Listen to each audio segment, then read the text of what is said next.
Okay, നമ്മൾ ഇനി discuss ചെയ്യുന്ന ടോപ്പിക്ക് നമ്മൾ ഓൾറെഡി ഇലക്ട്രോ കെമിക്കൽ സെല്ലും ഇലക്ട്രോളിറ്റിക് സെല്ലും എന്താണ് അതിൻ്റെ ഡിഫറൻസ് ഒക്കെ പറഞ്ഞു. അതിനെക്കുറിച്ച് കുറച്ച് ബേസിക് ആയിട്ടുള്ള കാര്യങ്ങൾ പറഞ്ഞു. പിന്നെ ഇലക്ട്രോ കെമിക്കൽ സെല്ലിന് എക്സാമ്പിൾ ആയിട്ടുള്ള ഡാനിയൽ സെല്ല്, അതിൻ്റെ സ്ട്രക്ചർ, അതിനകത്ത് റിയാക്ഷൻസ്, അങ്ങനത്തെ കുറച്ച് കാര്യങ്ങളൊക്കെ പറഞ്ഞു. പിന്നെ നമ്മൾ പറഞ്ഞത് നോൺ സ്റ്റിക്വേഷൻ ഡിറൈവ് ചെയ്തു, ജനറൽ ആയിട്ടുള്ള നോൺ സ്റ്റിക്വേഷൻ ഡിറൈവ് ചെയ്തു. ഇനി നമുക്കൊരു ജനറൽ റിയാക്ഷൻ തന്നിട്ട് അതൊന്ന് പറയാം. അതിൻ്റെ നോൺ സ്റ്റിക്വേഷൻ ഒന്ന് എഴുതി നോക്കാം. അതായത് നമ്മൾ ജനറൽ ആയിട്ട് കൺസിഡർ ചെയ്യുന്ന reaction A plus B B റിവേഴ്സിബിളി gives C C plus D D. അപ്പോൾ ഇതിനകത്ത് നമ്മൾ ജനറൽ ആയിട്ട് ആ നോൺ സ്റ്റിക്വേഷൻ എങ്ങനെ അപ്ലൈ ചെയ്യാമെന്ന് നോക്കാം. നമ്മൾ എന്താ പഠിച്ചത്? E is equal to E0 plus 0.0591 by n is equal to E0 plus 0.0591 by n log equilibrium constant ആണല്ലേ എഴുതുന്നത്. ഇവിടുത്തെ പ്രോഡക്റ്റുകൾ എന്തൊക്കെയാ? സി. അപ്പം കോൺസെൻട്രേഷൻ ഓഫ് സിയുടെ ആ നമ്പർ ഓഫ് മോൾസ് നമ്മൾ പവർ ആയിട്ട് എഴുതണം. അപ്പം concentration of C raise to C. അടുത്ത പ്രോഡക്റ്റ് ഡി ആണ്, അതിന്റെ നമ്പർ ഓഫ് മോൾസ് പവർ ആയിട്ട് എഴുതണം. അപ്പം പ്രോഡക്റ്റുകളുടെ കോൺസെൻട്രേഷനുകളുടെ പ്രോഡക്റ്റ് ഡിവൈഡഡ് ബൈ റിയാക്റ്റന്റുകളുടെ കോൺസെൻട്രേഷനുകളുടെ പ്രോഡക്റ്റ്. റിയാക്റ്റൻസ് ഏതൊക്കെയാ? എ, അതിന്റെ number of moles A raise to A. അടുത്ത reactants B raise to B. ഇതായിരിക്കും നമ്മൾ ജനറൽ ആയിട്ടുള്ള ഒരു റിയാക്ഷൻ തന്നിട്ട് നമ്മളോട് നെക്സ്റ്റ് ഇക്വേഷൻ അപ്ലൈ ചെയ്യാൻ പറഞ്ഞാൽ നമുക്ക് ചെയ്യേണ്ടത് എന്തൊക്കെയാ? Is equal to E0 plus 0.0591 by n log product concentration of C raise to C into concentration of D raise to D divided by reactants concentration of A raise to A into concentration of B raise to B. ഇങ്ങനെ ആയിരിക്കണം നമ്മൾ general ആയിട്ട് റിയാക്ഷനിൽ apply ചെയ്യേണ്ടത് next equation. അപ്പോൾ അത്രയും കാര്യങ്ങളാണ് നമ്മൾ പഠിച്ചത്. ഇനി നമ്മൾ അടുത്ത പഠിക്കാൻ പോകുന്നത് റെഫറൻസ് ഇലക്ട്രോഡ്സിനെ കുറിച്ചാണ്. അപ്പം നമ്മൾ എന്തിനാണ് ഈ റെഫറൻസ് ഇലക്ട്രോഡ് യൂസ് ചെയ്യുന്നത്? അതായത് നമ്മളിപ്പോൾ ഒരു സെല്ല് യൂസ് ചെയ്യുന്ന സമയത്ത് നമുക്ക് ആ ഇലക്ട്രോഡിന്റെ, കാഥോഡിന്റെ ആണെങ്കിലും ആനോഡിന്റെ ഒക്കെ ആണെങ്കിലും ഇലക്ട്രോഡ് പൊട്ടൻഷ്യൽ എന്ന് പറയുന്നത് ഇൻഡിവിജ്വൽ ആയിട്ട് നമുക്ക് എന്ത് ചെയ്യാൻ പറ്റത്തില്ല, മെഷർ ചെയ്യാനായിട്ട് കഴിയത്തില്ല. അതായത് നമ്മളവിടെ യൂസ് ചെയ്യുമ്പം കിട്ടുന്നത് രണ്ടുപേരുടെയും ഇലക്ട്രോഡ് പൊട്ടൻഷ്യലിന്റെ ഡിഫറൻസ് ആയിരിക്കും നമുക്ക് കിട്ടുന്നത്. ഇൻഡിവിജ്വൽ ആയിട്ട് ആനോഡിന്റെ ഇലക്ട്രോഡ് പൊട്ടൻഷ്യൽ എത്രയാണെന്നോ കാഥോഡിന്റെ ഇലക്ട്രോഡ് പൊട്ടൻഷ്യൽ എത്രയാണെന്നോ നമുക്ക് കണ്ടുപിടിക്കാൻ കഴിയില്ല. അതിനുവേണ്ടി നമ്മൾ യൂസ് ചെയ്യുന്നതാണ് ഈ റെഫറൻസ് ഇലക്ട്രോഡുകളെ. റെഫറൻസ് ഇലക്ട്രോഡുകൾ രണ്ട് തരത്തിലുള്ള ഇലക്ട്രോഡുകൾ നമുക്ക് പഠിക്കാനുണ്ട്. പ്രൈമറി റെഫറൻസ് ഇലക്ട്രോഡുകളും പഠിക്കാനുണ്ട്, സെക്കൻഡറി റെഫറൻസ് ഇലക്ട്രോഡുകളും പഠിക്കാനുണ്ട്. അതിനകത്ത് ഈ സ്റ്റാൻഡേർഡ് ഹൈഡ്രജൻ ഇലക്ട്രോഡ് എന്ന് പറയുന്നത് ഒരു പ്രൈമറി റെഫറൻസ് ഇലക്ട്രോഡാണ്. ഈ സ്റ്റാൻഡേർഡ് ഹൈഡ്രജൻ ഇലക്ട്രോഡ് നമ്മുടെ +2 ടോപ്പിക്ക് തന്നെയാണ്, നമ്മൾ പഠിച്ചിട്ടുള്ളത് തന്നെയാണ്. എന്ത്? Standard hydrogen electrode. അപ്പൊ എന്തിനു വേണ്ടിയാണ് സ്റ്റാൻഡേർഡ് ഹൈഡ്രജൻ ഇലക്ട്രോഡ് ഉപയോഗിക്കുന്നതെന്ന് ചോദിച്ചാൽ നമുക്ക് പറയാം, ഒരു ഇലക്ട്രോഡിന്റെ ഇൻഡിവിജ്വൽ ആയിട്ടുള്ള ഇലക്ട്രോഡ് പൊട്ടൻഷ്യൽ കണ്ടുപിടിക്കാൻ വേണ്ടിയിട്ടാണ് നമ്മൾ സ്റ്റാൻഡേർഡ് ഹൈഡ്രജൻ ഇലക്ട്രോഡ് യൂസ് ചെയ്യുന്നത്. അപ്പൊ സ്റ്റാൻഡേർഡ് ഹൈഡ്രജൻ ഇലക്ട്രോഡ് ഒരു പ്രൈമറി റെഫറൻസ് ഇലക്ട്രോഡാണ്. അപ്പൊ റെഫറൻസ് ഇലക്ട്രോഡ് എന്ന് വെച്ചാൽ എന്താണ്? ഇൻഡിവിജ്വൽ ആയിട്ട് നമുക്ക് ഒരു ഇലക്ട്രോഡിന്റെ ഇലക്ട്രോഡ് പൊട്ടൻഷ്യൽ കണ്ടുപിടിക്കാനായിട്ട് കഴിയത്തില്ല. അപ്പൊ നമ്മുടെ ഈ ഇലക്ട്രോഡിനെ നമ്മൾ മറ്റേതെങ്കിലും ഒരു ഇലക്ട്രോഡുമായിട്ട് കപ്പിൾ ചെയ്യും. അങ്ങനെ കപ്പിൾ ചെയ്യുന്നവരെയാണ് നമ്മൾ റെഫറൻസ് ഇലക്ട്രോഡ് എന്ന് പറയുന്നത്. രണ്ട് തരത്തിലുള്ള റെഫറൻസ് ഇലക്ട്രോഡുകളുണ്ട്, primary reference electrode and secondary reference electrode. അപ്പൊ ഇവിടെ പ്രൈമറി റെഫറൻസ് ഇലക്ട്രോഡിന് എക്സാമ്പിൾ ആയിട്ടുള്ള സ്റ്റാൻഡേർഡ് ഹൈഡ്രജൻ ഇലക്ട്രോഡ്, അതിന്റെ ഷോർട്ട് ഫോം ആണ് SHE എന്ന് നമ്മൾ പറയും, അല്ലെങ്കിൽ നോർമൽ ഹൈഡ്രജൻ ഇലക്ട്രോഡ് എന്നും പറയും. അത് NHE, രണ്ടും സെയിം തന്നെയാണ്. സ്റ്റാൻഡേർഡ് ഹൈഡ്രജൻ ഇലക്ട്രോഡും നോർമൽ ഹൈഡ്രജൻ ഇലക്ട്രോഡും സെയിം ആണ്. ആദ്യം നമ്മൾ അതിന്റെ ഒരു സ്ട്രക്ചർ ആണ് പഠിക്കേണ്ടത്. നമ്മുടെ സ്റ്റാൻഡേർഡ് ഹൈഡ്രജൻ ഇലക്ട്രോഡ് എന്ന് പറയുന്നതിന്റെ സ്ട്രക്ചർ ആണ് ഈ കൊടുത്തിരിക്കുന്നത്. അതായത് ഒരു ബീക്കറിനകത്താണെങ്കിൽ 1 മോൾ കോൺസെൻട്രേഷൻ ഉള്ള ആസിഡ് സൊല്യൂഷൻസ് നമ്മൾ എടുത്തിട്ടുണ്ട്, അല്ലെങ്കിൽ H+ സൊല്യൂഷൻസ് എടുത്തിട്ടുണ്ട്. ഒരു ബീക്കറിലാണെങ്കിൽ 1 മോളാർ കോൺസെൻട്രേഷൻ ഉള്ള H+ സൊല്യൂഷൻ, ആസിഡ് സൊല്യൂഷൻ എടുത്തിട്ടുണ്ട്. അവിടുത്തെ ഒരു കണ്ടീഷനും കൂടെ ഉണ്ട്, സ്റ്റാൻഡേർഡ് ടെമ്പറേച്ചർ ആയിരിക്കണം 298 കെൽവിൻ ആയിരിക്കണം. ഇപ്പം ബീക്കറിൽ എടുത്തിരിക്കുന്നത് 1 മോളാർ H+ സൊല്യൂഷൻ ആണ്, ടെമ്പറേച്ചർ എന്തായിരിക്കണം? 298 കെൽവിൻ ആയിരിക്കണം. പിന്നെ നമ്മൾ ഇതിനകത്തേക്ക് ഒരു പ്ലാറ്റിനം വയർ ഡിപ്പ് ചെയ്തിട്ടുണ്ട്. പിന്നെ ഇവിടെ ഇത് പ്ലാറ്റിനം ഫോയിൽ വെച്ചിട്ടുണ്ട്. ആ പ്ലാറ്റിനം വയറിന്റെ എൻഡിലായിട്ട് നമ്മൾ പ്ലാറ്റിനം ഫോയിൽ വെച്ചിട്ടുണ്ട്. പിന്നെ ഇതിനകത്തേക്ക് ഹൈഡ്രജൻ ഗ്യാസിന്റെ ബബിൾസ് പാസ് ചെയ്യുന്നുണ്ട്. അതിന്റെ ഒരു കണ്ടീഷൻ എന്ന് പറയുന്നത് 1 atm പ്രഷറിലാണ് നമ്മൾ ഹൈഡ്രജൻ ഗ്യാസിന്റെ ബബിൾസ് പാസ് ചെയ്യുന്നത്. ഇതാണ് നമ്മുടെ സ്റ്റാൻഡേർഡ് ഹൈഡ്രജൻ ഇലക്ട്രോഡിന്റെ ഒരു അറേഞ്ച്മെന്റ് എന്ന് പറയുന്നത്. അപ്പൊ എന്താ പറഞ്ഞ് സ്റ്റാൻഡേർഡ് ഹൈഡ്രജൻ ഇലക്ട്രോഡ് എന്ന് പറയുന്നത് നമ്മൾ ഇൻഡിവിജ്വൽ ആയിട്ട് ഇലക്ട്രോഡിന്റെ പൊട്ടൻഷ്യൽ കണ്ടുപിടിക്കാൻ വേണ്ടിയിട്ടാണ് യൂസ് ചെയ്യുന്നത്. അതൊരു പ്രൈമറി റെഫറൻസ് ഇലക്ട്രോഡ് ആണെന്ന് പറഞ്ഞു. ഒരു ബീക്കറിലാണെങ്കിൽ നമ്മൾ ഒരു മോളാർ കോൺസെൻട്രേഷനുള്ള ആസിഡ് സൊല്യൂഷൻ H+ സൊല്യൂഷൻ എടുത്തിട്ടുണ്ട് 298 കെൽവിനിൽ.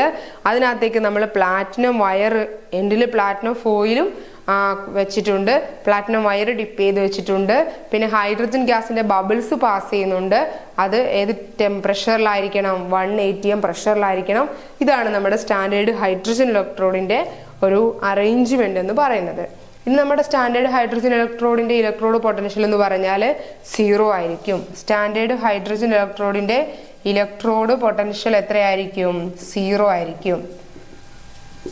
സ്റ്റാൻഡേർഡ് ഹൈഡ്രജൻ ഇലക്ട്രോഡിന്റെ ഇലക്ട്രോഡ് പൊട്ടൻഷ്യൽ നമുക്ക് അറിയാം. അങ്ങനെ ഇലക്ട്രോഡ് പൊട്ടൻഷ്യൽ അറിയാവുന്നവരെ നമുക്ക് റെഫറൻസ് ഇലക്ട്രോഡായിട്ട് യൂസ് ചെയ്യാനായിട്ട് കഴിയത്തുള്ളൂ. അപ്പൊ ഇതെങ്ങനെ വർക്ക് ചെയ്യുന്നതെന്ന് ചോദിച്ചാൽ നമ്മളവിടെ ഡാനിയൽ സെല്ല് പഠിച്ചില്ലേ? അപ്പൊ ഡാനിയൽ സെല്ലിന്റെ കേസ് എടുക്കുകയാണെങ്കിൽ നോക്കൂ, ഡാനിയൽ സെല്ലിന്റെ കേസ് എടുക്കുകയാണെങ്കിൽ നമ്മളിവിടെ സിങ്ക് അല്ലേ വെച്ചത്? സിങ്ക് സൾഫേറ്റ് സൊല്യൂഷനിൽ ഡിപ്പ് ചെയ്ത് വെച്ചു. അപ്പൊ ഇവിടെ കോപ്പർ വെക്കുന്നതിന് പകരം നമുക്ക് ഇവിടെ എന്തുകൊണ്ട് വെക്കാം? നമ്മുടെ ഈ സ്റ്റാൻഡേർഡ് ഹൈഡ്രജൻ ഇലക്ട്രോഡ് വെക്കാം. സ്റ്റാൻഡേർഡ് ഹൈഡ്രജൻ ഇലക്ട്രോഡ് വെക്കാം. H2 ഗ്യാസ് കൊടുക്കാം 1 atm പ്രഷറിൽ. പിന്നെ ഇതിനകത്ത് 1 മോളാർ കോൺസെൻട്രേഷനുള്ള H+ സൊല്യൂഷൻ എടുക്കാം ഇതിനകത്ത്. പിന്നെ പ്ലാറ്റിനം വയറുണ്ട്, ഇവിടെ പ്ലാറ്റിനം ഫോയിലും ഉണ്ട്. അപ്പൊ ഇങ്ങനെ നമുക്ക് കണക്ട് ചെയ്ത് വെക്കാം. നോക്കിക്കേ, നമ്മുടെ ഡാനിയൽ സെല്ലിന്റെ ക്യാഥോഡ് കോപ്പറിന്റെ സ്ഥാനത്താണ് നമ്മൾ ഈ സ്റ്റാൻഡേർഡ് ഹൈഡ്രജൻ ഇലക്ട്രോഡ് പ്ലേസ് ചെയ്ത് വെച്ചിട്ടുള്ളത്. ഇങ്ങനെ പ്ലേസ് ചെയ്ത് വെക്കുകയാണെങ്കിൽ നമുക്ക് ഇവിടെ കിട്ടുന്ന റീഡിങ് എന്ന് പറയുന്നത്, ഈ ഇലക്ട്രോഡ് പൊട്ടൻഷ്യൽ എന്ന് പറയുന്നത് ആരുടേതായിരിക്കും? ടോട്ടൽ ആയിരിക്കും കിട്ടുന്നത്. രണ്ടുപേരുടെയും കൂടെ കിട്ടുന്നത് അല്ലേ? നമ്മുടെ സിങ്കിന്റെയും സ്റ്റാൻഡേർഡ് ഹൈഡ്രജൻ ഇലക്ട്രോഡിന്റെയാണ് കിട്ടുന്നത്. നമുക്ക് ഓൾറെഡി അറിയാം സ്റ്റാൻഡേർഡ് ഹൈഡ്രജൻ ഇലക്ട്രോഡിന്റെ ഇലക്ട്രോഡ് പൊട്ടൻഷ്യൽ എന്താണ്? 0 ആണ്. അതിന്റെ ഇലക്ട്രോഡ് പൊട്ടൻഷ്യൽ 0 ആണ്. അപ്പൊ ഇവിടെ കിട്ടുന്ന മെഷർമെന്റ് ആരുടേതായിരിക്കും? സിങ്കിന്റെ ഇലക്ട്രോഡ് പൊട്ടൻഷ്യൽ ആയിരിക്കും. അപ്പൊ നമ്മുടെ സ്റ്റാൻഡേർഡ് ഹൈഡ്രജൻ ഇലക്ട്രോഡ് ഇവിടെ ഏത് ഇലക്ട്രോഡായിട്ട് ആക്ട് ചെയ്തെന്ന് നമുക്ക് പറയാം? സിങ്ക് ആനോഡാ. അപ്പൊ സ്റ്റാൻഡേർഡ് ഹൈഡ്രജൻ ഇലക്ട്രോഡ് ഇവിടെ എന്തായിട്ട് ആക്ട് ചെയ്തു?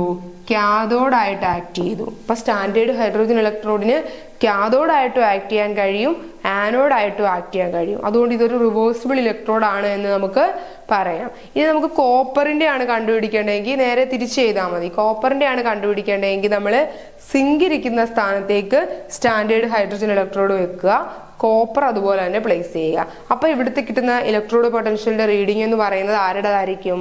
കോപ്പറിന്റെ ആയിരിക്കും. അപ്പൊ കോപ്പർ അവിടെ എന്തായിട്ട് ആക്ട് ചെയ്തു? കോപ്പർ ക്യാഥോഡാണ്. അപ്പൊ സ്റ്റാൻഡേർഡ് ഹൈഡ്രജൻ ഇലക്ട്രോഡ് അവിടെ ആനോഡായിട്ട് ആക്ട് ചെയ്തു. അപ്പൊ നമ്മൾ കപ്പിൾ ചെയ്യുന്ന ഇലക്ട്രോഡ് ഏതാണോ അതനുസരിച്ചിട്ട് ഈ സ്റ്റാൻഡേർഡ് ഹൈഡ്രജൻ ഇലക്ട്രോഡ് ആനോഡായിട്ടും ക്യാഥോഡായിട്ടും ആക്ട് ചെയ്യും. നമ്മൾ കപ്പിൾ ചെയ്യുന്ന ഇലക്ട്രോഡ് എന്താ സിങ്ക് അല്ലെങ്കിൽ മാഗ്നീഷ്യം പോലെയുള്ളവരാണെങ്കിൽ നമ്മുടെ സ്റ്റാൻഡേർഡ് ഹൈഡ്രജൻ ഇലക്ട്രോഡ് അവിടെ ക്യാഥോഡായിട്ട് ആക്ട് ചെയ്യും. ഇനി കോപ്പർ സിൽവർ പോലുള്ളവരൊക്കെ ആണെങ്കിൽ നമ്മുടെ സ്റ്റാൻഡേർഡ് ഹൈഡ്രജൻ ഇലക്ട്രോഡ് അവിടെ ആനോഡായിട്ട് ആക്ട് ചെയ്യും. അപ്പൊ നമ്മൾ കപ്പിൾ ചെയ്യുന്ന ഇലക്ട്രോഡിന്റെ പൊട്ടൻഷ്യൽ 0യേക്കാൾ കുറവാണെങ്കിൽ (0) ആണെങ്കിൽ നമുക്ക് പറയാം സ്റ്റാൻഡേർഡ് ഹൈഡ്രജൻ ഇലക്ട്രോഡ് ക്യാഥോഡായിട്ട് ആക്ട് ചെയ്യുമെന്ന്. ഇനി (0) ആണെങ്കിൽ നമുക്ക് എന്ത് പറയാം? നമ്മുടെ സ്റ്റാൻഡേർഡ് ഹൈഡ്രജൻ ഇലക്ട്രോഡ് അവിടെ എന്തായിട്ട് ആക്ട് ചെയ്യും? ആനോഡായിട്ട് ആക്ട് ചെയ്യുമെന്ന് നമുക്ക് പറയാം. അപ്പൊ നമ്മൾ കപ്പിൾ ചെയ്യുന്ന ഇലക്ട്രോഡിന്റെ പൊട്ടൻഷ്യൽ (0) ആണെങ്കിൽ സ്റ്റാൻഡേർഡ് ഹൈഡ്രജൻ ഇലക്ട്രോഡ് എന്തായിട്ട് ആക്ട് ചെയ്യും? ക്യാഥോഡായിട്ട് ആക്ട് ചെയ്യും. അതായത് അവിടെ റിഡക്ഷൻ നടക്കും. ഇനി നമ്മൾ കപ്പിൾ ചെയ്യുന്ന ഇലക്ട്രോഡിന്റെ പൊട്ടൻഷ്യൽ (0) ആണെങ്കിൽ നമ്മുടെ സ്റ്റാൻഡേർഡ് ഹൈഡ്രജൻ ഇലക്ട്രോഡ് അവിടെ ആനോഡായിട്ട് ആക്ട് ചെയ്യും. അതായത് ഓക്സിഡേഷൻ നടക്കും. അപ്പൊ ആനോഡായിട്ടും ക്യാഥോഡായിട്ടും സ്റ്റാൻഡേർഡ് ഹൈഡ്രജൻ ഇലക്ട്രോഡിന് പ്രവർത്തിക്കാൻ കഴിയുന്നത് കൊണ്ട് തന്നെ അതൊരു റിവേഴ്സിബിൾ ഇലക്ട്രോഡ് ആണ് എന്ന് നമുക്ക് പറയാനായിട്ട് കഴിയും. സ്റ്റാൻഡേർഡ് ഹൈഡ്രജൻ ഇലക്ട്രോഡിന്റെ ഇലക്ട്രോഡ് പൊട്ടൻഷ്യൽ എന്തായിരിക്കും? 0 ആയിരിക്കും. പിന്നെ അവിടുത്തെ റിയാക്ഷൻസ് നമുക്ക് എഴുതാം. സ്റ്റാൻഡേർഡ് ഹൈഡ്രജൻ ഇലക്ട്രോഡിനെ നമുക്ക് ഇങ്ങനെ റെപ്രസെന്റ് ചെയ്യാം. പ്ലാറ്റിനത്തിന്റെ പ്രസൻസിലാണ് H2 പ്രവർത്തിക്കുന്നത്. അപ്പൊ PT bar H2. ബാർ എന്താ H2 എന്തായിട്ട് മാറുന്നു, H+ ആയിട്ട് മാറുന്നു. പ്ലാറ്റിനത്തിന്റെ പ്രസൻസിലാണ് ഹൈഡ്രജൻ ഇലക്ട്രോഡായിട്ട് ആക്ട് ചെയ്യുന്നത്. അല്ലാതെ ഹൈഡ്രജൻ ഇലക്ട്രോഡായിട്ട് ആക്ട് ചെയ്യാനുള്ള എന്തില്ല, എബിലിറ്റി ഇല്ല. പ്ലാറ്റിനത്തിന്റെ പ്രസൻസിലാണ്. അതുകൊണ്ടാണ് Pt⁻H2 എന്ന് കൊടുത്തിരിക്കുന്നത്. അത് എന്തായിട്ട് മാറുന്നു, H+ ആയിട്ട് മാറുന്നു. ഇതാണ് നമ്മുടെ സ്റ്റാൻഡേർഡ് ഹൈഡ്രജൻ ഇലക്ട്രോഡിന്റെ റെപ്രസെന്റേഷൻ. പിന്നെ അതിനകത്ത് വരുന്ന ആനോഡിൽ ഓക്സിഡേഷൻ ആണ് നടക്കുന്നത്, റിഡക്ഷൻ ആണ്. കാഥോഡ് ആനോഡിൽ ഓക്സിഡേഷൻ ആണ് നടക്കുന്നത്. അപ്പൊ ½ എന്നുള്ളത് എന്തായിട്ട് മാറുന്നു, H++ 1 ഇലക്ട്രോൺ ആയിട്ട് മാറുന്നു. കാഥോഡ് എഴുതുമ്പോൾ ഇത് ഓപ്പോസിറ്റ് ആക്കി എഴുതിയാൽ മതി. H++ 1 ഇലക്ട്രോൺ ½ ആയിട്ട് മാറുന്നു. H+ ഒരു ഇലക്ട്രോണിനെ അക്സെപ്റ്റ് ചെയ്യുന്നു, റിഡക്ഷൻ ആണ്. ഇലക്ട്രോണുകളെ അക്സെപ്റ്റ് ചെയ്യുന്നതാണ് റിഡക്ഷൻ. അപ്പൊ H+ ഒരു ഇലക്ട്രോണിനെ അക്സെപ്റ്റ് ചെയ്തിട്ട് ½ ആയിട്ട് മാറുന്നു. ആനോഡ് എന്ന് പറയുമ്പോൾ ഓക്സിഡേഷൻ ആണ്. ½ ഒരു ഇലക്ട്രോണിനെ കൊടുത്തിട്ട് H+ ആയിട്ട് മാറുന്നു. അതാണ് ആനോഡിലും കാഥോഡിലും നടക്കുന്ന റിയാക്ഷൻ. എന്തില്, സ്റ്റാൻഡേർഡ് ഹൈഡ്രജൻ ഇലക്ട്രോഡില്. അപ്പൊ നമ്മളിപ്പോ ഡിസ്കസ് ചെയ്ത ടോപ്പിക് റെഫറൻസ് ഇലക്ട്രോഡുകളാണ്. എന്താണ് റെഫറൻസ് ഇലക്ട്രോഡ് എന്ന് പറഞ്ഞു. ഇൻഡിവിജ്വൽ ആയിട്ട് നമുക്കൊരു ഇലക്ട്രോഡിന്റെ ഇലക്ട്രോഡ് പൊട്ടൻഷ്യൽ കണ്ടുപിടിക്കാൻ കഴിയാത്ത സാഹചര്യത്തില് നമ്മൾ അതിനെ മറ്റേതെങ്കിലും ഇലക്ട്രോഡുമായിട്ട് കപ്പിൾ ചെയ്യും. അങ്ങനെ കപ്പിൾ ചെയ്യുന്നവരെയാണ് നമ്മൾ റെഫറൻസ് ഇലക്ട്രോഡുകൾ എന്ന് പറയുന്നത്. രണ്ട് തരത്തിലുള്ള റെഫറൻസ് ഇലക്ട്രോഡുകളുണ്ട്. പ്രൈമറി റെഫറൻസ് ഇലക്ട്രോഡുകളും സെക്കൻഡറി റെഫറൻസ് ഇലക്ട്രോഡുകളും. അതിൽ പ്രൈമറി റെഫറൻസ് ഇലക്ട്രോഡിന് എക്സാമ്പിൾ ആയ SHE അല്ലെങ്കിൽ സ്റ്റാൻഡേർഡ് ഹൈഡ്രജൻ ഇലക്ട്രോഡ് ആണ് നമ്മൾ പറഞ്ഞത്. അതിന്റെ ഒരു സ്ട്രക്ചർ പറഞ്ഞു. ഒരു ബീക്കറിലാണെങ്കിൽ 1 മോളാർ കോൺസെൻട്രേഷൻ ഉള്ള ആസിഡ് സൊല്യൂഷൻ അല്ലെങ്കിൽ H+ സൊല്യൂഷൻ എടുത്തിട്ടുണ്ട്.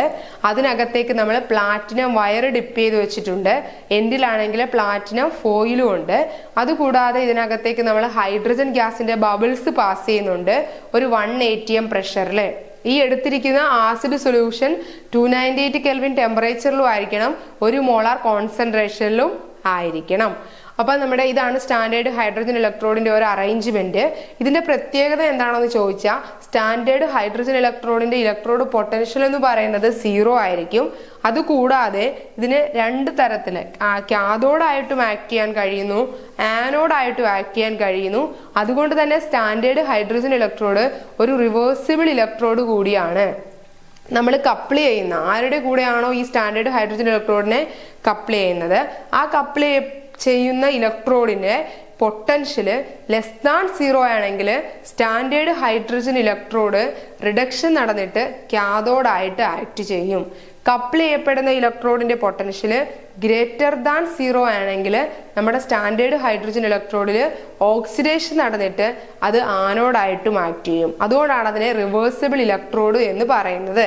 റെപ്രസെന്റേഷൻ പ്ലാറ്റിനത്തിന്റെ പ്രസൻസിലാണ് H2 H+ ആയിട്ട് മാറുന്നത്. അപ്പൊ Pt⁻H2 H+.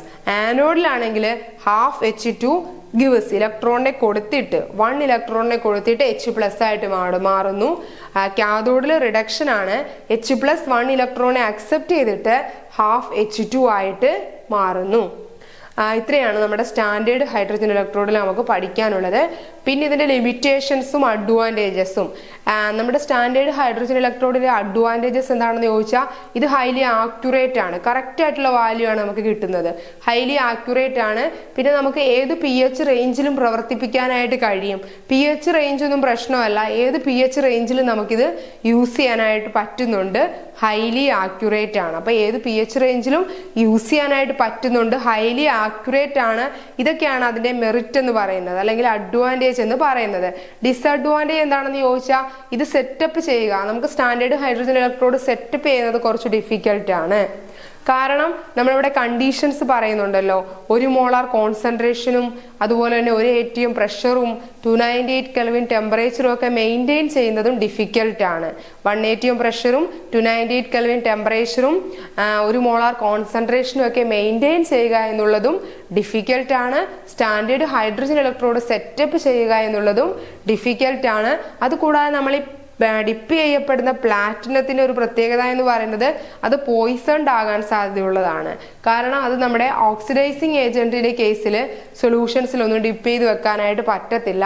അത് എന്ത് ചെയ്യുന്നുണ്ട്, പോയിസൺഡ് ചെയ്യപ്പെടുന്നുണ്ട്. ഇതൊക്കെയാണ് നമ്മുടെ സ്റ്റാൻഡേർഡ് ഹൈഡ്രജൻ ഇലക്ട്രോഡിന്റെ ഡീമെറിറ്റ് അല്ലെങ്കിൽ ഡിസഡ്വാൻറ്റേജസ് എന്ന് പറയുന്നത്. അപ്പൊ സ്റ്റാൻഡേർഡ് ഹൈഡ്രജൻ ഇലക്ട്രോഡ് എന്ന് പറയുന്ന ടോപ്പിക്ക് ക്ലിയർ ആയില്ലേ? ഓക്കെ. ഓക്കെ, നമുക്കിനി നോൺ സ്റ്റിക്വേഷനോട് ബന്ധപ്പെട്ട് ഒന്ന് രണ്ട് പ്രോബ്ലംസ് നോക്കാം. ഒന്നാമത്തെ പ്രോബ്ലം എന്ന് പറയുന്നത് calculate the single electrode potential of single electrode. സിങ്കിന്റെ സിംഗിൾ ഇലക്ട്രോഡ് പൊട്ടൻഷ്യൽ കണ്ടുപിടിക്കാനാണ്. അറ്റ് 25 ഡിഗ്രി സെൽഷ്യസ് സിങ്കിന്റെ കോൺസെൻട്രേഷൻ തന്നിട്ടുണ്ട്. Concentration of Zn2+ is equal to 0.01 m. Standard potential തന്നിട്ടുണ്ട്. E0 Zn2+ bar Zn is equal to -0.76 volt. അപ്പൊ നമുക്ക് ആദ്യം non സ്റ്റിക്വേഷൻ എഴുതാം. E is equal to E0 - 0.0591 by n 0.0591 by n log നമ്മുടെ general equation പഠിച്ചില്ലേ? നമ്മളവിടെ E is equal to E0 plus 0.0591 by n log concentration of mn plus എന്ന് എഴുതി വെച്ചു ലാസ്റ്റ്. അതിന് മുമ്പത്തെ സ്റ്റെപ്പിൽ ഇവിടെ മൈനസ് ആയിരുന്നു, അപ്പോൾ അത് 1 by concentration of mn plus എന്നായിരുന്നു. അതാണ് എഴുതിയേക്കുന്നത്. E is equal to E0 - 0.0591 by n log 1 by concentration of ഇവിടെ ആരുടേതാ? Zn2+ ഇനി നമുക്ക് തന്നിരിക്കുന്ന വാല്യൂ ഒക്കെ സബ്സ്റ്റിറ്റ്യൂട്ട് ചെയ്തു. E is equal to E0 എന്ന് പറയുന്നത് എത്രയാ? -0.76 വോൾട്ട്. പിന്നെ മൈനസ് 0.0591 by n ഇലക്ട്രോണുകളുടെ എണ്ണം ഇവിടെ എത്രയാ? 2+ അപ്പൊ 2 n2 എന്ന് കൊടുത്തു. ലോഗ് 1 by ഈ Zn2+ കോൺസെൻട്രേഷൻ എന്ന് പറയുന്നത് 0.01. വാല്യൂസ് എല്ലാം സബ്സ്റ്റിറ്റ്യൂട്ട് ചെയ്തിട്ട് നമുക്ക് എന്ത് ചെയ്യാം? കാൽക്കുലേറ്റർ യൂസ് ചെയ്തിട്ട് ആൻസർ കണ്ടുപിടിക്കാം.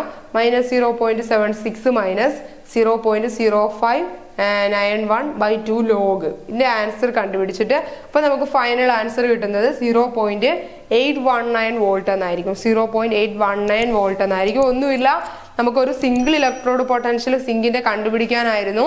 നമ്മൾ നമ്മുടെ നോൺ സ്റ്റിക്വേഷന്റെ ജനറൽ ഫോം എഴുതി.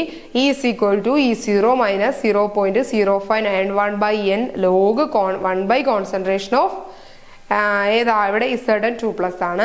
അവിടെ E0യുടെ വാല്യൂ നമുക്ക് തന്നിട്ടുണ്ട്. n ഇലക്ട്രോണുകളുടെ എണ്ണം 2 ആണെന്ന് മനസ്സിലായി. പിന്നെ Zn2+ന്റെ കോൺസെൻട്രേഷനും തന്നിട്ടുണ്ട്.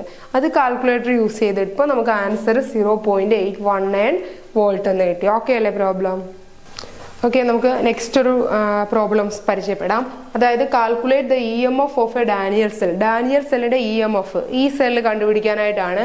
വെൻ കോൺസെൻട്രേഷൻ ഓഫ് Zn2+ തന്നിട്ടുണ്ട്, കോൺസെൻട്രേഷൻ ഓഫ് Cu2+ തന്നിട്ടുണ്ട്, സ്റ്റാൻഡേർഡ് Zn2 സിങ്കിന്റെ ഇലക്ട്രോഡ് പൊട്ടൻഷ്യൽ തന്നിട്ടുണ്ട്, സ്റ്റാൻഡേർഡ് കോപ്പറിന്റെ ഇലക്ട്രോഡ് പൊട്ടൻഷ്യൽ തന്നിട്ടുണ്ട്.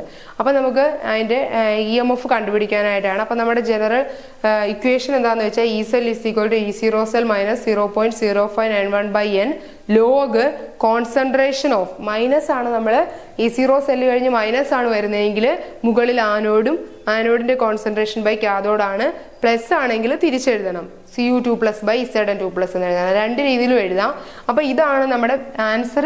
നമുക്ക് വേണ്ട ആൻസറിനുള്ള ഇക്വേഷൻ ഇതാണ്. കാരണം എന്താ? Calculate the EMF of a Daniell cell എന്നാ. E cell is equal to E0 cell minus 0.0591 by n log minus ആണെങ്കിൽ ഡാനിയൽ സെൽ ആകുമ്പോൾ ആനോഡ് Zn2+ by Cu2+ ആണ്. പ്ലസ് കൊടുക്കാം. അപ്പൊ Cu2+ by Zn2+ എന്ന് എടുക്കണം. അപ്പൊ ഇതിനകത്ത് എന്തൊക്കെ വാല്യൂസ് നമുക്ക് ഉണ്ടെന്ന് നോക്കാം. ഈ സെല്ലാ കണ്ടുപിടിക്കേണ്ട, പക്ഷെ E0 സെല്ലൊന്നും തന്നിട്ടില്ല. ഇതിന്റെ E0 സെല്ല് തന്നിട്ടില്ല. പിന്നെ നമുക്ക് Zn2+ന്റെ കോൺസെൻട്രേഷൻ തന്നിട്ടുണ്ട്, Cu2+ന്റെ കോൺസെൻട്രേഷൻ തന്നിട്ടുണ്ട്. അപ്പൊ E0 സെല്ല് വേണം, എങ്കിലേ നമുക്ക് ഇത് ഈ ഇക്വേഷൻ വെച്ച് ചെയ്യാൻ പറ്റത്തുള്ളൂ. അപ്പൊ ആദ്യം കണ്ടുപിടിക്കേണ്ടത് E0 സെല്ലാണ്. E0 സെല്ല് കണ്ടുപിടിക്കാനുള്ള ഇക്വേഷൻ ആണ് E0 cathode minus E0 anode. അത് തന്നിട്ടുണ്ട്. E0 ആനോഡ് തന്നിട്ടുണ്ട്. സിങ്ക് അല്ലേ ആനോഡ്, കാഥോഡ് കോപ്പർ അല്ലേ, E0 ആനോഡും തന്നിട്ടുണ്ട്. അപ്പൊ നമുക്ക് ഡാനിയൽ സെല്ലിന്റെ EMF ആണ് കണ്ടുപിടിക്കേണ്ടത്. അത് കണ്ടുപിടിക്കാൻ E cell is equal to E0 cell minus 0.0591 by n log concentration of Zn2+ by concentration of Cu2+ ആണ്. അവിടെ Zn2+ന്റെ കോൺസെൻട്രേഷനും Cu2+ന്റെ കോൺസെൻട്രേഷനും എന്നും ഒക്കെ നമുക്കറിയാം, പക്ഷെ E0 സെൽ അറിയില്ല. അപ്പൊ E0 സെല്ല് കണ്ടുപിടിക്കാൻ വേണ്ടിയിട്ട് E0 cell is equal to E0 cathode minus E0 anode എന്ന് പറയുന്ന ഇക്വേഷൻ യൂസ് ചെയ്യുന്നു. അപ്പൊ E0 cell is equal to E0 cathode എന്താണ്? പ്ലസ് 0.34 വോൾട്ടാ, minus E0 anode. E0 anode എന്താ? മൈനസ് 0.76 വോൾട്ടാ. ഈ രണ്ട് മൈനസ് കൂടെ പ്ലസ് ആകും. കാൽക്കുലേറ്റർ യൂസ് ചെയ്ത് ചെയ്യാം. അപ്പൊ നമുക്ക് ഡാനിയൽ സെല്ലിന്റെ പൊട്ടൻഷ്യൽ ഇലക്ട്രോഡ് പൊട്ടൻഷ്യൽ എന്ന് പറഞ്ഞാൽ എന്താ? 1.1 വോൾട്ട് എന്ന് കിട്ടും. അതിന്റെ E0 സെൽ എന്ന് പറയുന്നത് 1.1 വോൾട്ട് എന്ന് കിട്ടി. അപ്പോൾ ആ E0 സെൽ ഇതിനകത്തേക്ക് നമ്മൾ അപ്ലൈ ചെയ്യുന്നു. അപ്പോൾ ഈ cell is equal to E0 സെല്ലിന് പകരം 1.1 വോൾട്ട് മൈനസ് 0.0591 ബൈ N2 ആണ് ഇലക്ട്രോൺ ലോഗ് Zn2 പ്ലസിന്റെ കോൺസെൻട്രേഷൻ 0.01 ബൈ Cu2+ കോൺസെൻട്രേഷൻ 0.1. ഇത് കാൽക്കുലേറ്റ് ചെയ്യുമ്പം 1.1295 വോൾട്ട് എന്ന് കിട്ടും. എന്താണ് നമ്മൾ ഡാനിയൽ സെല്ലിന്റെ EMF കണ്ടുപിടിക്കണമെങ്കിൽ E cell is equal to E0 cell minus 0.0591 by N log concentration of Zn2+ by Cu2+ ആണ് യൂസ് ചെയ്യേണ്ടത്. Zn2+ന്റെ കോൺസെൻട്രേഷൻ ഉണ്ട്, Cu2+ന്റെ കോൺസെൻട്രേഷൻ ഉണ്ട്, ഇലക്ട്രോണുകളുടെ എണ്ണം ഉണ്ട്, പക്ഷെ E0 സെൽ ഇല്ല. E0 സെല്ല് കണ്ടുപിടിച്ചു ആദ്യം. E0 cell is equal to E0 cathode minus E0 anode എന്നാണ്. അപ്പൊ E0 കാഥോഡിന്റെ വാല്യൂ കൊടുത്തു, E0 ആനോഡിന്റെ വാല്യൂ കൊടുത്തു, E0 സെല്ല് എന്ന് കിട്ടി. അപ്പൊ ആ E0 സെല്ലിന്റെ വാല്യൂ 1.1 വോൾട്ട് സബ്സ്റ്റിറ്റ്യൂട്ട് ചെയ്തു. ഇലക്ട്രോണുകളുടെ എണ്ണം 2, Zn2+ന്റെ കോൺസെൻട്രേഷൻ 0.01, Cu2+ന്റെ കോൺസെൻട്രേഷൻ 0.1. ഇത്രയും കൊടുത്ത് കാൽക്കുലേറ്റ് ചെയ്തപ്പോൾ നമുക്ക് ആൻസർ 1.1295 വോൾട്ട് എന്ന് കിട്ടി. രണ്ടാമത്തെ പ്രോബ്ലം ഓക്കെ ആയോ? ഓക്കെ, നമുക്ക് മൂന്നാമത്തെ പ്രോബ്ലം ആണ്. Write the cell reaction and cell representation of a CuAg cell at 25 degree Celsius. രണ്ട് ക്വസ്റ്റ്യൻ ആണ്. ഒന്ന് CuAg സെൽ ആണെങ്കിൽ സെൽ റിയാക്ഷനും സെൽ റെപ്രസെന്റേഷനും എഴുതാനാണ് ആദ്യത്തെ ക്വസ്റ്റ്യൻ. പിന്നെ രണ്ടാമത്തെ ക്വസ്റ്റ്യൻ എന്ന് പറയുന്നത് calculate the EMF of the copper when concentration of Ag+ഉം Cu2+ ഒക്കെ തന്നിട്ടുണ്ട്. അതിന്റെ EMF കണ്ടുപിടിക്കാനും വേണ്ടിയിട്ടാണ് നമ്മുടെ രണ്ടാമത്തെ ക്വസ്റ്റ്യൻ. അപ്പൊ നമുക്ക് ആദ്യം നമുക്ക് ചെയ്യേണ്ടത് എന്താണെന്ന് വെച്ചാൽ ഇവിടെ അതിന്റെ സെൽ റിയാക്ഷനും സെൽ റെപ്രസെന്റേഷനും എഴുതാം. സെൽ റിയാക്ഷൻ CuAg സെൽ അല്ലേ, അപ്പൊ ആനോഡ് ആരാണ് കാഥോഡ് ആരാണെന്ന് മനസ്സിലാക്കണം. നമുക്കറിയാം കോപ്പറും സിൽവറും വെച്ച് നോക്കുവാണെങ്കിൽ ഹൈലി റിയാക്റ്റീവ് കോപ്പർ സിൽവർ എന്നാ വരുന്നത്. കോപ്പർ കഴിഞ്ഞാ സിൽവർ വരുന്നത്. അപ്പൊ ആനോഡാണ് കോപ്പർ. അല്ലെങ്കിൽ തന്നെ നമ്മൾ ഫസ്റ്റ് ഇവിടെ എഴുതുന്നത് ആനോഡായിരിക്കും. ആനോഡാണ് കോപ്പർ, സിൽവർ ആണ് എന്ത് കാഥോഡ്. അപ്പൊ നമുക്ക് ആദ്യം ആനോഡിലെ റിയാക്ഷൻ എഴുതാം. ആനോഡിൽ ഓക്സിഡേഷൻ ആണെന്ന് അറിയാമല്ലോ. ആനോഡിൽ ഓക്സിഡേഷൻ ആണ്. അപ്പൊ കോപ്പർ അല്ലേ ആനോഡ്. Cu ഗിവ്സ് ഇലക്ട്രോണിനെ കൊടുക്കുന്നു. 2 ഇലക്ട്രോണിനെ കൊടുത്തിട്ട് എന്തായിട്ട് മാറും? Cu2+ ആയിട്ട് മാറും. ആനോഡിൽ എഴുതി. ഇനി കാഥോഡാണ് ആര്? സിൽവർ. കാഥോഡിലാണ് ഏത് റിയാക്ഷൻ നടക്കുന്നത്? റിഡക്ഷൻ നടക്കുന്നത് കാഥോഡിലാണ്. സിൽവറിന്റെ എഴുതുമ്പോൾ നമ്മൾ ഒരു Ag എഴുതാം. Ag plus 1 electron gives Ag എന്ന് വേണം എഴുതാൻ. ഒരു ഇലക്ട്രോണിനെ ഒരു സിൽവർ അക്സെപ്റ്റ് ചെയ്യത്തുള്ളൂ.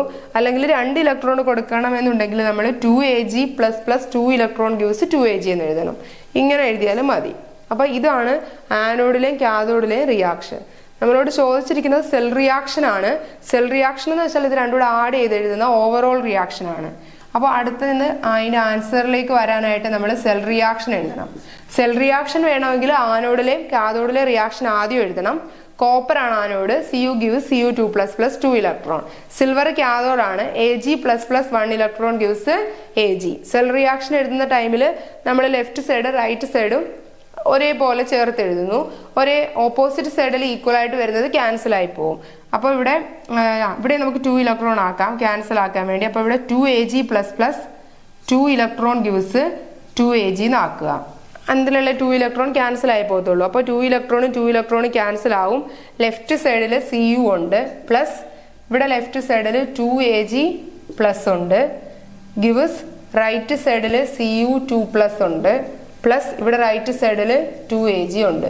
ഇതാണ് cell reaction. Cu plus 2Ag plus gives Cu2+ 2Ag. Left സൈഡിലുള്ളതെല്ലാം ലെഫ്റ്റ് സൈഡിൽ എഴുതി ഗിവ്സ് ഇട്ടു. റൈറ്റ് സൈഡിലുള്ളതെല്ലാം റൈറ്റ് സൈഡിൽ എഴുതി. ആനോഡിലെയും കാഥോഡിലെയും റിയാക്ഷൻ എഴുതിയാൽ രണ്ടും കൂടെ ആഡ് ചെയ്തിട്ട് നമുക്ക് എന്ത് എഴുതാൻ പറ്റും? സെൽ റിയാക്ഷൻ എഴുതാനായിട്ട് പറ്റും. പിന്നെ അതിന്റെ കൂടെ തന്നെ ഒരു ക്വസ്റ്റ്യൻ ഉണ്ട്, സെൽ റെപ്രസെന്റ് ചെയ്യാൻ പറഞ്ഞിട്ടുണ്ട്. അപ്പൊ നമ്മൾ സെൽ റെപ്രസെന്റേഷൻ എപ്പോഴും നമ്മൾ ചെയ്യുന്നത് എങ്ങനെയാ? ആനോഡ് ഇവിടെ Cu ബാർ. Cu എന്തായിട്ട് മാറും? Cu2+ ആയിട്ട് മാറും. എന്നിട്ട് ഡബിൾ സ്ലാഷ് കൊടുക്കണം. കോപ്പർ ബാർ Cu2+ ആയിട്ട് മാറും. അടുത്തത് കാഥോഡിൽ എന്താ നടക്കുന്നത്? Ag പ്ലസ് എന്തായിട്ട് മാറും? Ag ആയിട്ട് മാറും. ഒന്നെങ്കിൽ 2Ag പ്ലസ് ബാർ 2Ag ആയിട്ട് മാറും. അല്ലെങ്കിൽ നമുക്ക് ഇങ്ങനെ എഴുതാം, Cu bar Cu2+ double slash Ag plus bar AG എന്ന് എഴുതാം. രണ്ടും എന്താ സെൽ റെപ്രസെന്റേഷൻ. ആനോഡിൽ Cu2+ ആയിട്ട് മാറും. Cu bar Cu2+. സെർട്ട് ബ്രിഡ്ജ് കാണിക്കാൻ വേണ്ടി ഡബിൾ സ്ലാഷ് കൊടുക്കുക. Ag+ എന്തായിട്ട് മാറി Ag ആയിട്ട് മാറി, അല്ലെങ്കിൽ 2Ag+ എന്തായിട്ട് മാറി 2Ag ആയിട്ട് മാറി. അപ്പൊ നമ്മൾ ഒന്നാമത്തെ ക്വസ്റ്റ്യനായ മൂന്നാമത്തെ ക്വസ്റ്റ്യനിലെ ഒന്നാമത്തെ പാർട്ടായ സെൽ റിയാക്ഷൻ എഴുതി, ആനോഡിലെ റിയാക്ഷനും കാഥോഡിലെ റിയാക്ഷനും എഴുതി, രണ്ടും കൂടെ ചേർത്തിട്ട് ലെഫ്റ്റ് സൈഡിലുള്ള എല്ലാ ലെഫ്റ്റിലും റൈറ്റിലുള്ള എല്ലാ റൈറ്റിലും എഴുതിയ സെൽ റിയാക്ഷൻ ആവും. പിന്നെ സെൽ റെപ്രസെന്റേഷൻ ചെയ്യാൻ ആനോഡിലെ മാറ്റം ഡബിൾ സ്ലാഷ് കാഥോഡിലെ റിഡക്ഷൻ. ഇങ്ങനെയാണ് നമ്മൾ സെൽ റെപ്രസെന്റേഷൻ നടത്തുന്നത്. പിന്നെ അടുത്ത ക്വസ്റ്റ്യൻ നമ്മൾ ചെയ്തത് തന്നെയാണ്, കുറച്ച് മുമ്പേ ചെയ്ത ഡാനിയൽ സെല്ലിന്റെ അതേ സ്റ്റെപ്പ് തന്നെയാണ് ഇവിടെയും ചെയ്യേണ്ടത്. അവിടെ ഡാനിയൽ സെല്ലിന്റെ EMF കണ്ടുപിടിക്കാനാണെങ്കിൽ ഇവിടെ CuAg സെല്ലിന്റെ EMF കണ്ടുപിടിക്കാനാണ്. അപ്പൊ നമുക്ക് തന്നിരിക്കുന്നത് E0 സെല്ല് തന്നിട്ടില്ല. അപ്പൊ നമ്മൾ ആദ്യം E0 സെല്ല് കണ്ടുപിടിക്കണം. E0 സെല്ല് എന്ന് പറയുന്നത് E0 cathode minus E0 anode എന്നാണ്. അപ്പൊ നമ്മൾ E0 സെല്ല് കണ്ടുപിടിക്കാൻ പോവാണ്. E0 cell is equal to E0 cathode എന്താണ്? ഇവിടുത്തെ കാഥോഡ് എന്ന് പറയുന്നത് സിൽവർ അല്ലേ? അപ്പൊ E0 കാഥോഡ് എന്ന് പറയുന്നത് 0.80 വോൾട്ട് ആണ്. മൈനസ് ഇവിടുത്തെ ആനോഡ് എന്ന് പറയുന്നത് കോപ്പർ ആണ്. അപ്പൊ 0.34 വോൾട്ട് ആണ്. മൈനസ് ചെയ്യുക. E0 cell minus E0 anode. അപ്പൊ നമുക്ക് അവിടെ കിട്ടുന്ന E0 എന്ന് പറയുന്നത് 0.46 വോൾട്ട് ആണ്. 0.46 വോൾട്ട് ആണ്. ഡാനിയൽ സെല്ലിന്റെ അതേ സ്റ്റെപ്പാണ്. E0 സെല്ല് വേണം ആദ്യം. അപ്പൊ E0 cathode minus E0 anode. Cathode ആരാണ്? സിൽവർ ആണ്, അതിന്റെ വാല്യൂ കൊടുത്തു. ആനോഡ് കോപ്പർ ആണ്, അതിന്റെ വാല്യൂ കൊടുത്തു. അപ്പൊ നമുക്ക് E0 സെൽ എന്ന് പറയുന്നത് 0.46 വോൾട്ട് എന്ന് കിട്ടി. ഇനി അടുത്ത് നമ്മുടെ EMF ഓഫ് ദി സെല്ലാണ്. അപ്പൊ നമ്മുടെ നോൺസ്റ്റ് ഇക്വേഷൻ എഴുതണം. E cell is equal to എന്താണ്? E0 cell minus 0.0591/n log concentration of, minus ആണെങ്കിൽ ഇവിടെ ആനോഡാണ്. അപ്പൊ ആരുടെ കോൺസെൻട്രേഷൻ? ആനോഡ് Cu2+ ആണ് ബൈ കാഥോഡ് Ag+ ആണ്. ഈ വാല്യൂസ് എല്ലാം നമ്മുടെ കയ്യിലുണ്ട്. സബ്സ്റ്റിറ്റ്യൂഷൻ ചെയ്യേണ്ട ആവശ്യമുള്ളൂ. അപ്പൊ E cell is equal to E0 cell നമ്മൾ കണ്ടുപിടിച്ചു. 0.46 മൈനസ് 0.0591 ഇലക്ട്രോണുകളുടെ എണ്ണം 2 ആണ്. ലോഗ് കോൺസെൻട്രേഷൻ ഓഫ് Cu2+ നമുക്ക് ഇവിടെ ക്വസ്റ്റ്യനിൽ തന്നിട്ടുണ്ട് 0.01 ആണ്. 0.01 കോൺസെൻട്രേഷൻ ഓഫ് Ag+ തന്നിട്ടുണ്ട് 0.1 ആണ്. ഫൈനൽ ആൻസർ നമ്മൾ കാൽക്കുലേറ്ററിൽ കണ്ടുപിടിക്കാം. അപ്പൊ നമുക്ക് ഇവിടെ കിട്ടുന്ന ഫൈനൽ ആൻസർ എന്ന് പറയുന്നത് എന്ത് തന്നെയാണ്? 0.46 വോൾട്ട് തന്നെയാണ്. എന്ത് കിട്ടുന്നതും ഈ സെല്ല് കിട്ടുന്നതും എന്ത് തന്നെയാ? 0.46 വോൾട്ട് തന്നെയാണ്. അപ്പൊ നിങ്ങൾക്ക് പ്രോബ്ലംസ് നമ്മൾ 3 പ്രോബ്ലംസ് ചെയ്തിട്ടുണ്ട് നോൺസ്റ്റ് ഇക്വേഷനുമായിട്ട് റിലേറ്റ് ചെയ്ത്. 3 എണ്ണവും മനസ്സിലായെന്ന് ഞാൻ വിശ്വസിക്കുന്നു. അപ്പം ബാക്കിയുള്ള കാര്യങ്ങൾ നമ്മളിപ്പം ഇന്നത്തെ ക്ലാസ്സിൽ എന്തൊക്കെ കാര്യങ്ങളാണ് ചർച്ച ചെയ്തത്? നമ്മൾ എടുക്കുന്ന ക്ലാസ് എന്ന് പറയുന്നത് KTU 2024 സ്കീമിൽ എന്താ കെമിസ്ട്രി ഫോർ എന്തിനുള്ള chemistry for information science and electrical science A and B ഗ്രൂപ്പിലേക്കുള്ള കെമിസ്ട്രിയാണ് എടുക്കുന്നത്. അതിനകത്ത് മൊഡ്യൂൾ 1 ആയ electrochemistry and corrosion science എന്ന് പറയുന്ന മൊഡ്യൂളാണ് നമ്മൾ തുടങ്ങി വെച്ചത്. ഇലക്ട്രോളിറ്റിക് സെല്ലും നമ്മുടെ ഇലക്ട്രോ കെമിക്കൽ സെല്ലും തമ്മിലുള്ള ഡിഫറൻസ് പറഞ്ഞു. ഇലക്ട്രോ കെമിക്കൽ സെല്ലിന് എക്സാമ്പിൾ ആയിട്ടുള്ള ഡാനിയൽ സെല്ലും അതിന്റെ സ്ട്രക്ചറും അവിടുത്തെ റിയാക്ഷൻസും ഒക്കെ നമ്മൾ ഡിസ്കസ് ചെയ്തു. പിന്നെ നമ്മൾ പറഞ്ഞത് നേൺസ്റ്റ് ഇക്വേഷൻ ആണ്. നേൺസ്റ്റ് ഇക്വേഷൻ ഡിറൈവ് ചെയ്തു ഒരു ജനറൽ ഫോം. നേൺസ്റ്റ് ഇക്വേഷന്റെ ജനറൽ ഫോം ഡിറൈവ് ചെയ്തു. അതുമായി ബന്ധപ്പെട്ട ഒരു 3 ന്യൂമറിക്കൽ പ്രോബ്ലംസ് ചെയ്തു. പിന്നെ റെഫറൻസ് ഇലക്ട്രോഡുകൾ എന്താണെന്ന് പറഞ്ഞു.